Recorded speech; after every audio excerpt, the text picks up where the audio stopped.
ओम शांति। ये है सीढ़ी, 84 जन्मों की सीढ़ी।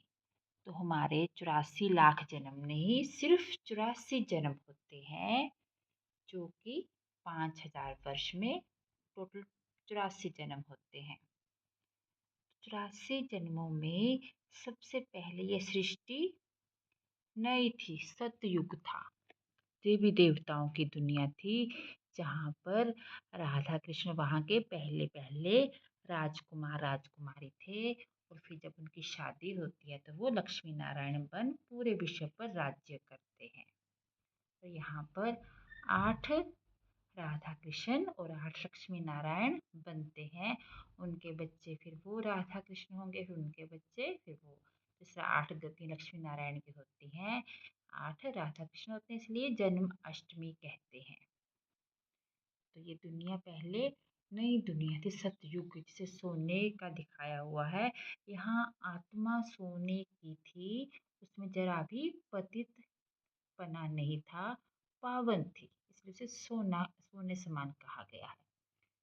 तो इन्हें सूर्यवंशी कहते हैं। यहाँ पर आत्माएं 16 कला संपन्न होती हैं, देवी देवता घराना है। और फिर उसके बाद जब 1250 वर्ष बीतते हैं तो उस नई दुनिया थोड़ी पुरानी होती है। तो पुरानी दुनिया जो थोड़ी सी पुरानी होती है तो वह भी देवी देवताएं, तो थोड़ी सी उसमें कमी आती है। तब राम सीता का राज्य होता है। और यहाँ पर देखो श्री कृष्ण मुरली बजाते हैं और राम को धनुष दिया हुआ है। तो इसका अर्थ है कि जो श्री कृष्ण है वो हमेशा, यहाँ पर जो आत्माएं हैं सतयुग में, वे आनंद में रहती हैं हमेशा। उनकी स्थिति हमेशा संपन्नता की है। जो आत्मा संपन्न होगी वो परिस्थितियों के आगे हमेशा घबराएगी नहीं, संपन्न रहेगी, परिस्थितियों के आगे झुकेगी। और ये जो राम है, इनके आगे धनुष है, तो इन्हें थोड़ा परिस्थितियों का सामना करना पड़ता है। थोड़ा अपने परिस्थितियाँ क्या, अपने मन के अंदर थोड़ा श्रेष्ठ विचार लाने के लिए इन्हें थोड़ा मेहनत करनी पड़ती है, इसलिए इन्हें धनुष दिखाया गया है। थोड़ा युद्ध करनी पड़ती है। तो ये नहीं कि ये लड़ाई करते थे, यहाँ भी हिंसा नहीं है, ये अहिंसा देवी देव तो परम धर्म है। तो यहाँ राम सीता का राज्य है, इन्हें क्षत्रिय कहते हैं। इनके अंदर थोड़ी अच्छे विचार लाने के लिए मेहनत करनी पड़ती है। और फिर 1250 वर्ष के बाद ये हो जाता है रावण राज्य शुरू।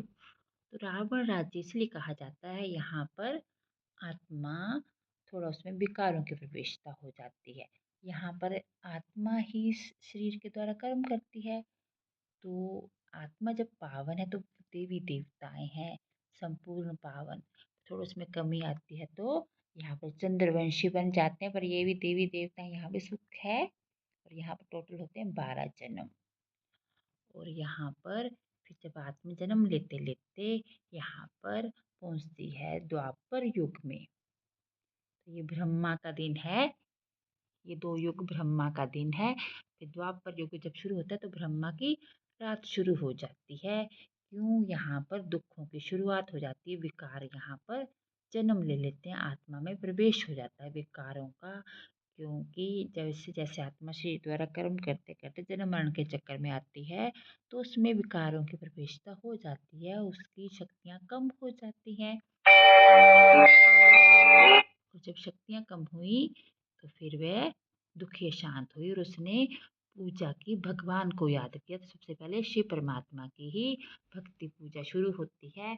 उसके बाद फिर उसके जो पूज्य स्वरूप थे आत्माओं के सतयुग और त्रेता युग में, वह उनकी पूजा करती है। तो जो स्वयं यहाँ पर पूज्य थे वे आत्माएं यहाँ पर पुजारी बन, कभी पुजारी बन और कभी राजा रानी बन पूजा करते अपने ही स्वरूपों की। तो इस तरह भक्ति पूजा पाठ शुरू हुआ द्वापर युग में। इसे कांस्य का दिखाया हुआ है, तांबे का। तो आत्मा इस समय तांबे के समान बन जाती है। तो इसे कहते हैं, जब अन्यों की भक्ति शुरू होती है उसे व्यभिचारी भक्ति कहते हैं, और जब सिर्फ एक परम पिता परमात्मा की भक्ति होती है तो उसे कहते हैं अव्यभिचारी।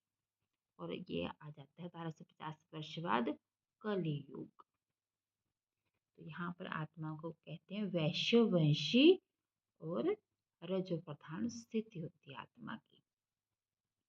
यहाँ पर आत्मा, फिर यहाँ पर रावण राज्य पतित भ्रष्टाचारी दुनिया है, दुर्गति का आरंभ हो जाता है यहाँ पर आत्मा की। यहाँ सतयुग और त्रेता युग में आत्मा सदगति में है, द्वापर से उसकी दुर्गति शुरू होती है और यहाँ पर दुर्गति ज्यादा हो जाती है। तो यहाँ आत्मा ज्यादा काली हो गई, उसमें विकारों की प्रवेशता ज्यादा हो गई, ज्यादा विकारी बन गई। वहाँ द्वापर से तो शुरुआत हुई थी, थोड़ी विकारी थी और यहाँ ज्यादा विकारी हो गई, ज्यादा काली हो गई।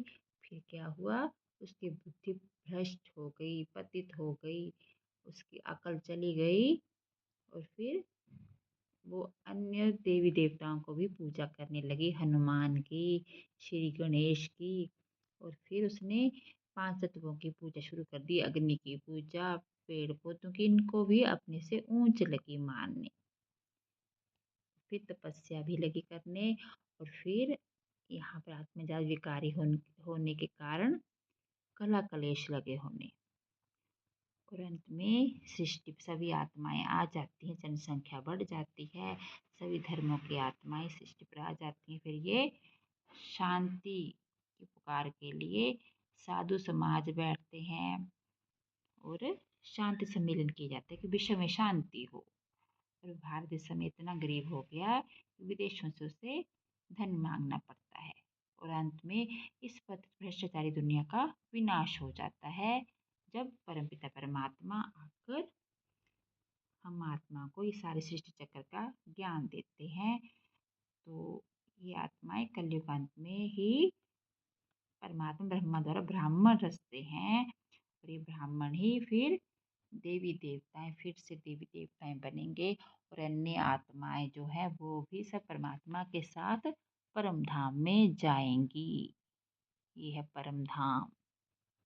यहाँ से ही आत्माएं नंबरवार इस सृष्टि पर आती हैं। जब जब जिसका पाठ शुरू होता है तो कुछ आत्माएं जो देवी देवता घराने की वो तो शुरू में आ जाएंगी, कुछ उसमें बीच में आएंगी।